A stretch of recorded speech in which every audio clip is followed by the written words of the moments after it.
Europe 1, 7h25, Thomas Soto. Alors que l'Assemblée débat de la loi de programmation militaire qui taille dans les effectifs de la défense, la France se prépare à une intervention en Centrafrique. Il y a des soucis là-bas depuis le mois de mars. On parle de risque de génocide, conflit interreligieux entre chrétiens et musulmans.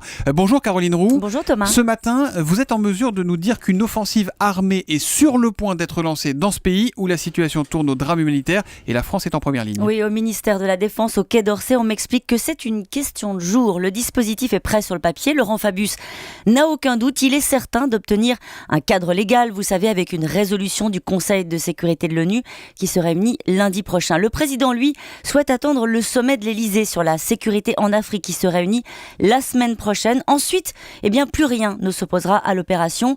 Un peu moins de 1000 hommes seront envoyés sur place en renfort de la mission internationale de soutien à la Centrafrique qui compte environ 3000 soldats africains. Le mode d'intervention est déjà arbitré. Ce sera une offensive éclair, une opération coup de poing à Bangui et dans sa banlieue pour sécuriser le territoire et protéger les populations civiles. Il faut dire que la situation dans le pays tourne au drame humanitaire. 400 000 déplacés, 68 000 réfugiés dans les pays voisins depuis la chute du régime en mars dernier. Il faut éviter que ce pays, par ailleurs en plein chaos, ne devienne une base arrière idéale pour les terroristes dans cette région, vous le savez, très sensible. Donc les enjeux sont évidemment très importants et dramatiques. Cela dit, on a l'impression que François Hollande refait le Mali en quelque sorte, Caroline. Non, alors j'ai posé la question à Laurent Fabius, il refuse totalement la comparaison. Ça n'a rien à voir, il s'agit de reconstruire, me dit-il, un État et non pas de libérer un pays du terrorisme comme au Mali. Par ailleurs, l'opération n'est pas de la même ampleur. D'ailleurs, au passage, on me fait passer le message. Les leçons du Mali ont été tirées. Laurent Fabius, par exemple, travaille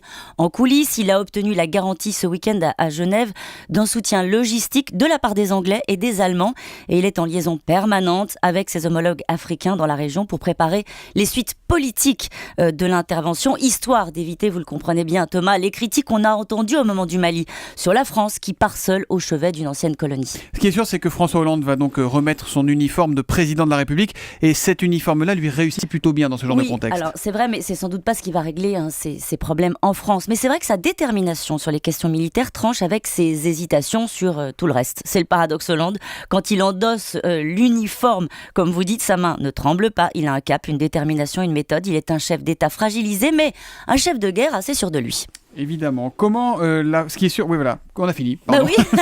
Non, je vous écoutais, j'étais un peu perdu, j'avoue. C'est de ma faute. Comment la France, François Hollande en tête, se prépare. Non, vous m'éclairez tous les matins. Se prépare à intervenir en Centrafrique, forte de son expérience au Mali. C'est l'info politique de Caroline Roux ce matin. On se retrouve demain à 7h25. Ça c'est bon. Ça c'est bon. Bon, à demain Caroline. Merci.